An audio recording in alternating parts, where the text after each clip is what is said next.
সারা দেশে চলমান এসএসসি ও সমমান পরীক্ষা 2026-এ সারা দেশে 2697টি পরীক্ষা কেন্দ্র রয়েছে। 12,70,583 জন পরীক্ষার্থী অংশগ্রহণ করেছেন। সম্প্রতি ভারী বর্ষণ ও বৈরী আবহাওয়ার কারণে চট্টগ্রাম শিক্ষা বোর্ডের অধীনস্থ 5টি জেলা তথা চট্টগ্রাম, কক্সবাজার, খাগড়াছড়ি, রাঙ্গামাটি ও বান্দরবনে অনুষ্ঠিতব্য পরীক্ষা স্থগিত করা হয়েছে।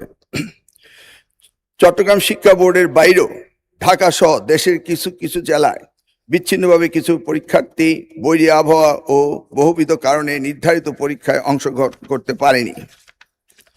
মাননীয় স্পিকার, প্রতিকূল আবহাওয়া কিংবা সংশ্লিষ্ট অনিবার্য কারণে যারা চলমান এসএসসি ও সমমান পরীক্ষা 2026 এর কোনো বিষয়ে অংশগ্রহণ করতে পারেনি, তারা চট্টগ্রাম শিক্ষা বোর্ডের ইতিমধ্যে স্থগিত হওয়া সংশ্লিষ্ট বিষয়ে অভিন্ন প্রশ্নপত্রে শিক্ষা মন্ত্রণালয় কর্তৃক নির্ধারিত একই তারিখে ওই সময়ে পরীক্ষা অংশগ্রহণ করতে পারবেন।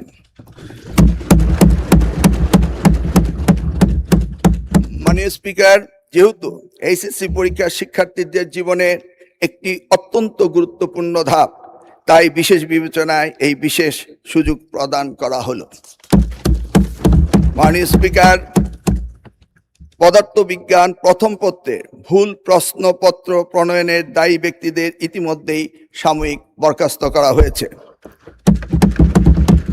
মাননীয় স্পিকার, আমি আবারও আশ্বস্ত করছি, পদার্থবিজ্ঞান প্রথম পত্র 6 নম্বর প্রশ্ন এবং 7 নম্বর প্রশ্নে যে ভুল হয়েছে তার জন্য পরীক্ষার্থীদের পূর্ণ নম্বর দেওয়া হবে।